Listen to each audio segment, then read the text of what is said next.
那资讯系的老师就讲，也不置可否，因为不知道该答应还不答应，因为然后蔡老师就会说要写的，因为他这个背景在宋代啊，说要写的有像宋代生活的方式啊，这个就，然后他说笔记小说里面有很多你看，所以就是说宋老师他知道笔记小说有这些资料那些资讯系的不知道那第二个，即使蔡老师说，笔记小说里面有记载很多宋代生活的资料，这些资讯系老师不知道他的资料的形态长得怎么样，所以一下子就想说要电脑写出金庸小说，这是怎么样很后面的东西。可是你前面要做什么才能够让 AI 写金庸武侠小说？这个其实就是我们说的那我们文科的常常就只看到远大的目标那其实就是说远大的目标是需要经由这个阶段性的建制才能够达到那个远大的目标。所以这个第一个符号大家想到的就是一个点就代表任何字。那第二个符号就是如果你用一个方括号，这都半形这个在 written expression 就很抱歉的告诉大家，这电脑页还是怎么样，以西方的语言为主所以都是半形。但是这个中上下的话，它就会找到中或上或下它会找到这三个字的任何一个字那它是或嘛所以如果你的文件里面就只有中上下三个字，那它会找到3次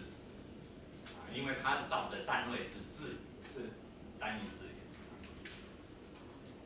那再来，大家可以看一下这个，所以你就知道了如果你没有那个方括号呢，你写中上下，它找到的就是一个词，一个3字词，就是中上下。那如果你有方括号的话，找到是个别的字。再来呢，它是可以用 dash 还可以用类似减号的连字符那这个连字符就表示我要找的这个一个字元是范围是在 A 到 Z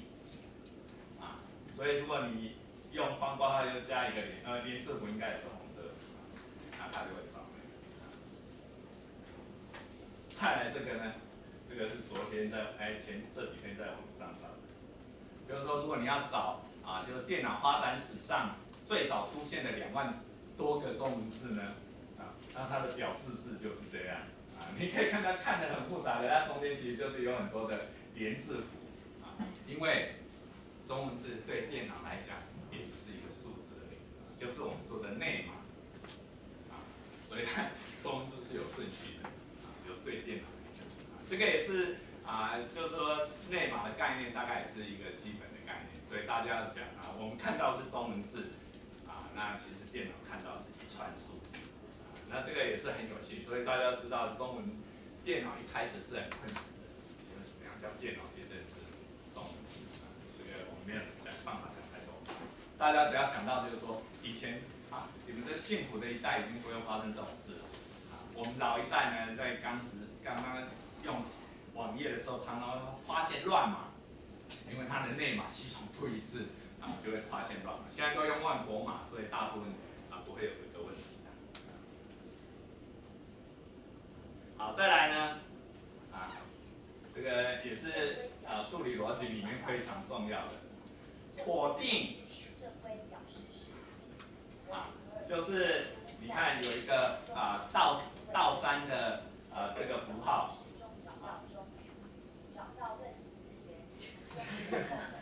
现在是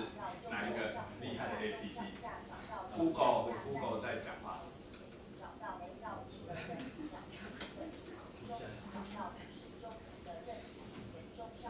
好，那所以我可以不用继续了。好，这个否定符号就是把中否定掉，也就是说它要找到一个字，可是这个字怎么样？不能是中。这个厉害吧？所以大家知道，就是说这个不是中和中加起来就会等于是全部的字这是数理逻辑里面一个就是说很基础的概念 ，A 加非 A 就等于 everything 所以如果同样的你一个字元可以理解的话，那你就知道，如果你一个否定字元后面是中上下，那就是说除了中上下以外，所有的任何一个字。所以就是说，大家学 regular expression 就先学简单的，一点就代表任何字元。那两点呢？两点是什么？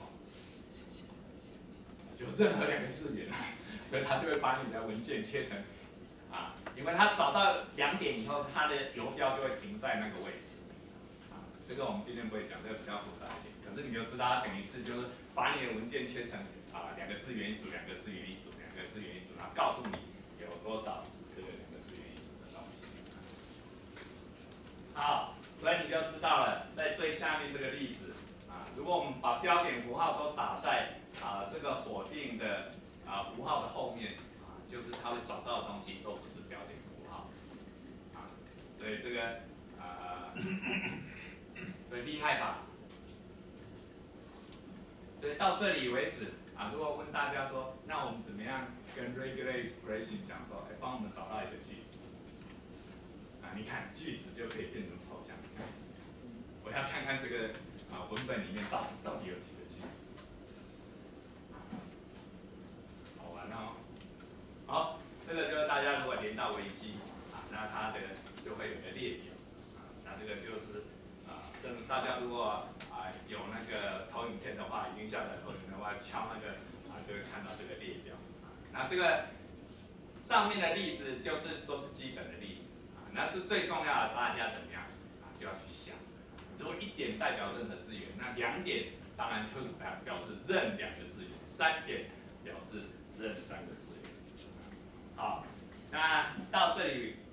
大家对于正规表示是什么东西有没有什么问题？简单来讲，它就是利用符号的替代来替代这个字的抽象的概念所以你就看到我们现在可以做什么样的检索就我们可以检索中文字词，可是完全没有中文字和词出现。等一下我们举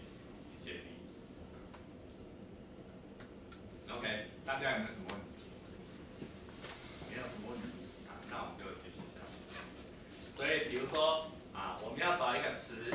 这个词是 ABAB， 你看我们现在可以用代数小时候大家学过代数，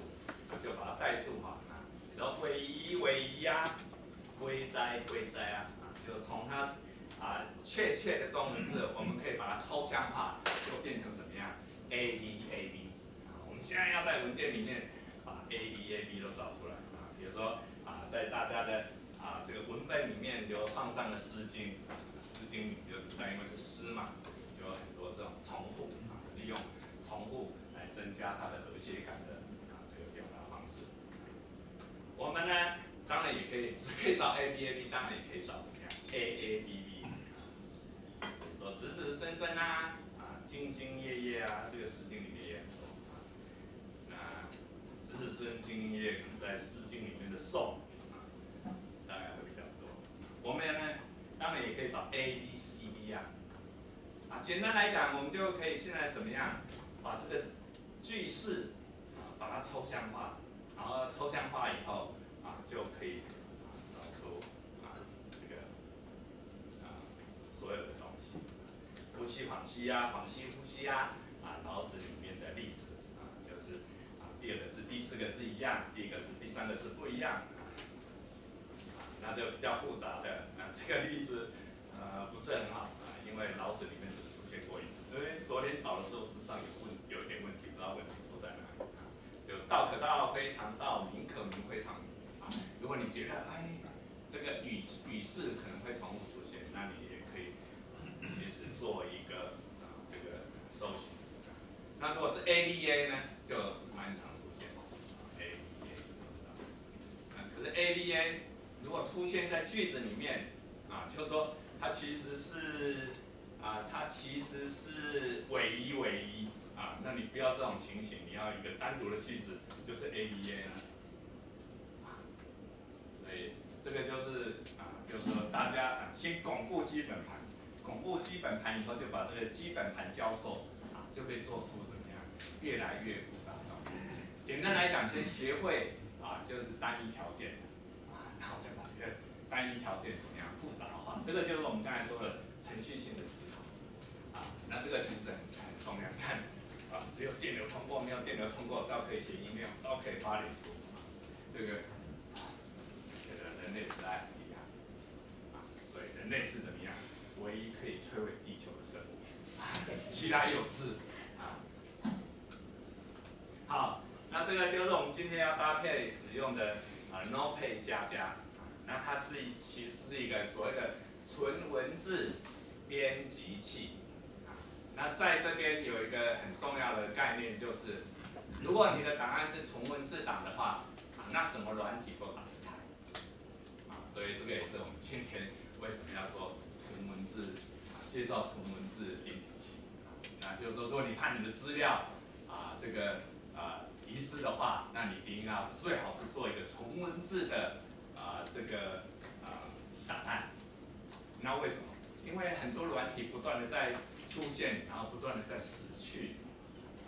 那如果你的用的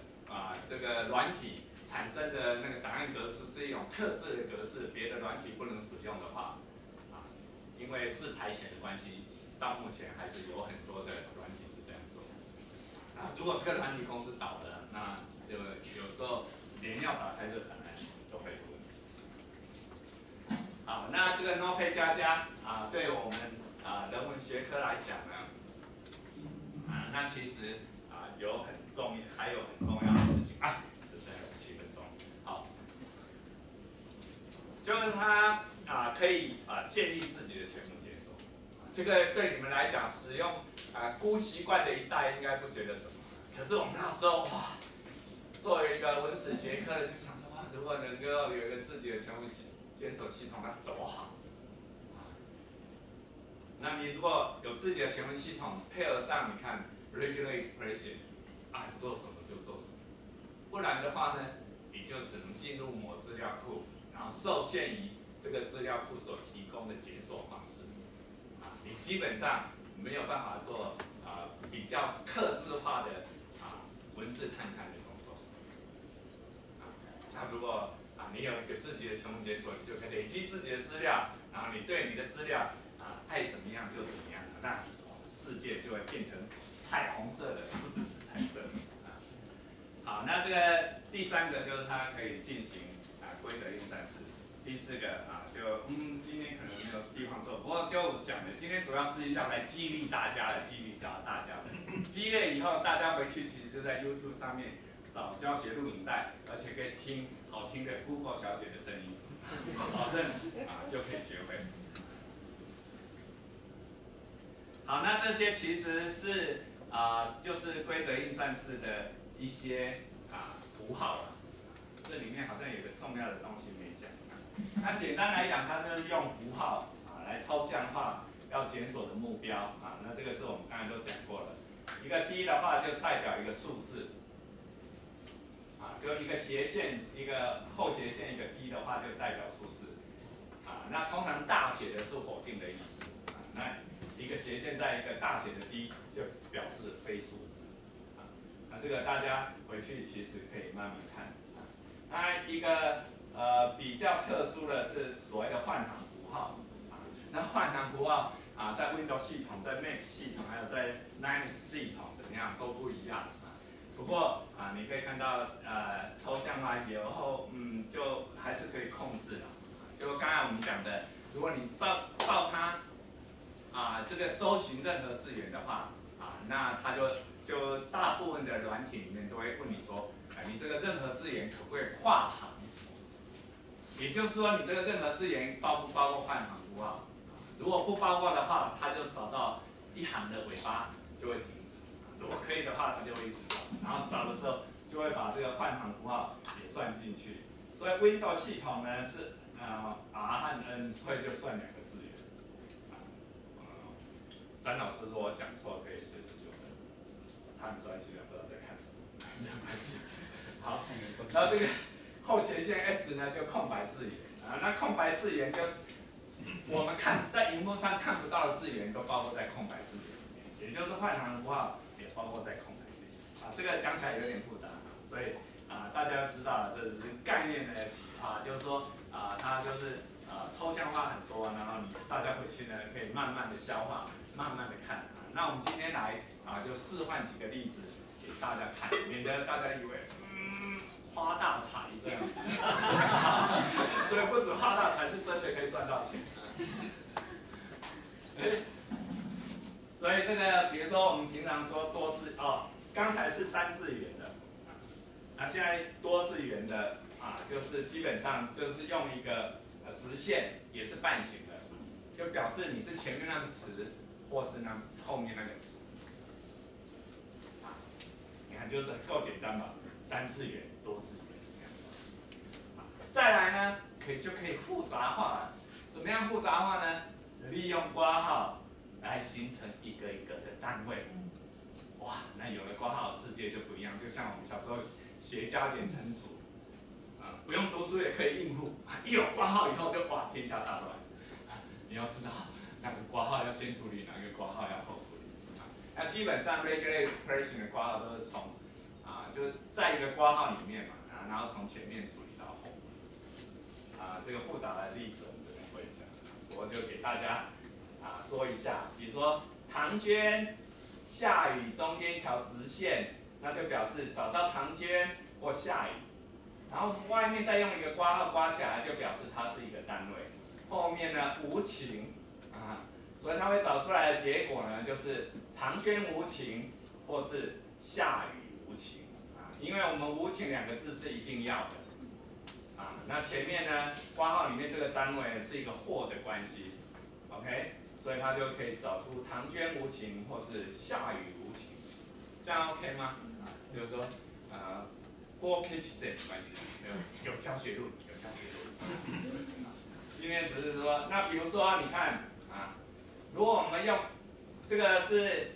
尤其是要取代的时候非常重要的概念就是我们把一个东西括号起来以后呢，这个东西就有一个名称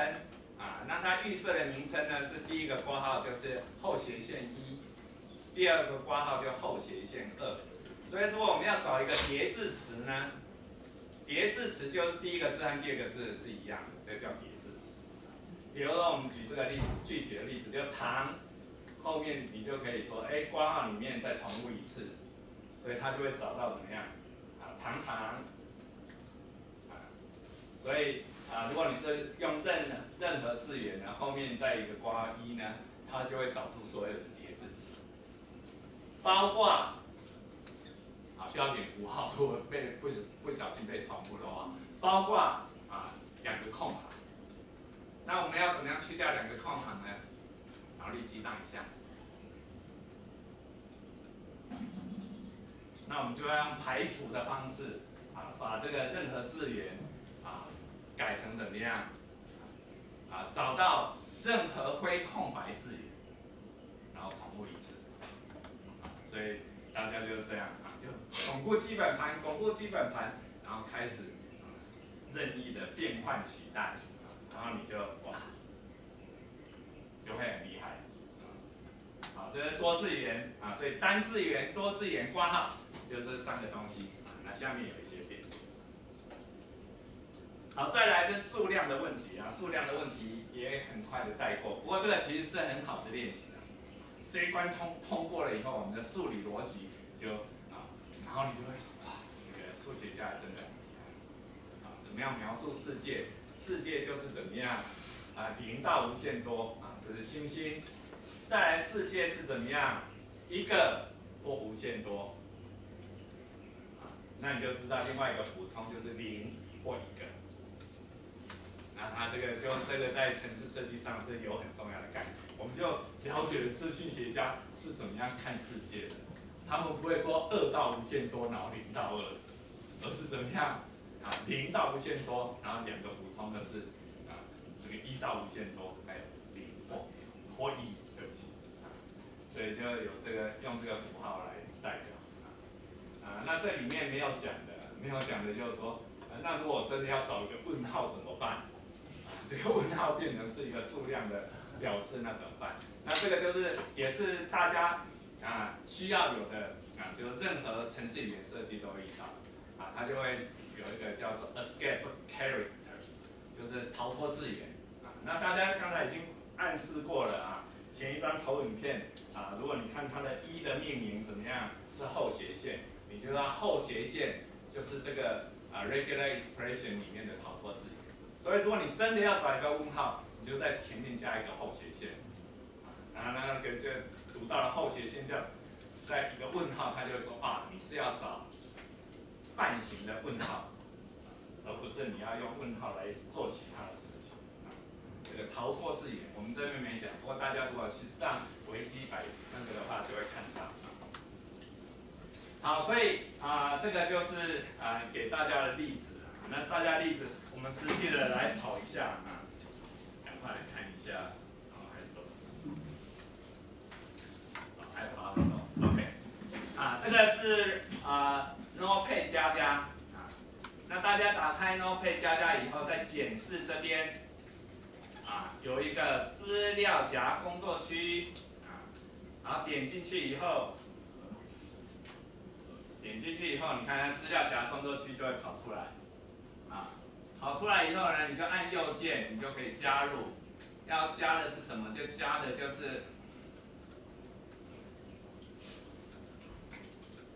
我们今天的这个工作坊的资料这个9月24那加进去以后，你看它就会把你的以资料夹的结构就放在这里。你看你就有自己的全文检索系统了就在你的最高的那个资料夹的层次，你就怎么样按在档案中寻找，然后它就会就说它就是怎么样找你这个资料夹看你的最高点是哪一点，从那边往下找。那要记得在 Notepad 加加里面，这大部分的程式都一样，下面它有一个规则运算式，也就是我们今天介绍的这个正则表示式然后你看后面就是点包含范行那把它打勾那我们就可以做很多的这个搜寻比如说如果我们要找要记住都要半形我们如果要找 AAVV 那我们就 AAVV AAVV 的话，那大家都知道就找任何字元，然后重复这个字元，再找任何字元，然后重复这个第二个字元，所以找 AAVV 就找任何字元重复一次，再找到另外一个字元重复一次然后我们就可以叫它全部寻找这个享受怎么样？这个数位时代的快感，那么多的资料，然后一下就找出来。找出来以后呢，那你就可以把你找到的资料怎么样，叫它另存档案，然后你就可以再利用 regular expression 对它加以处理。那这个就会有很多的有很多的用处我要找到一个句子里面的贾宝玉，然后把贾宝玉怎么样和前后文隔开。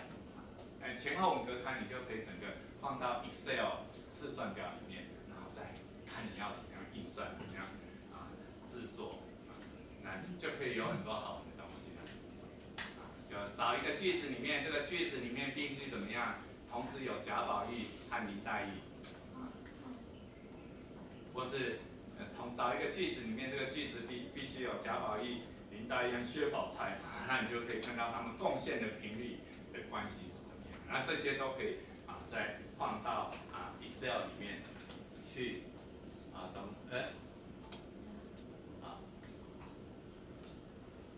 总共找到怎么样这个1529次你看前面都是这些换行符号。好，那这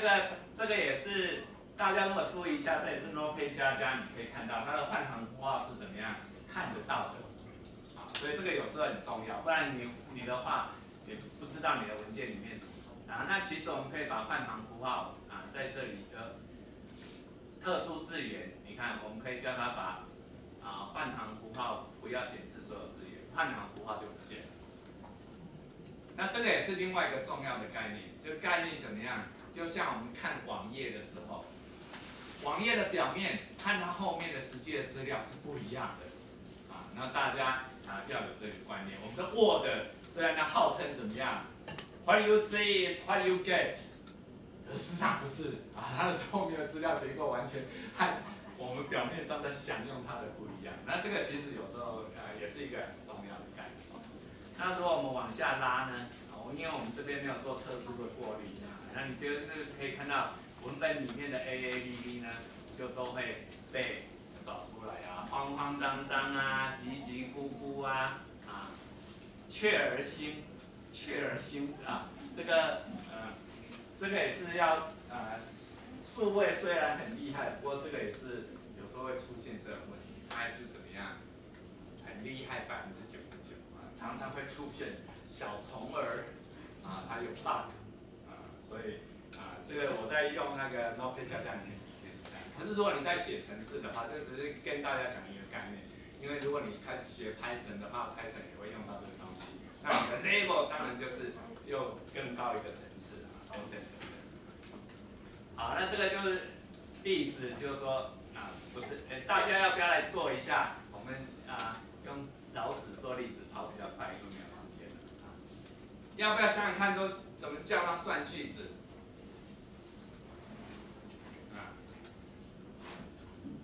所以比如说我们用教它算句子。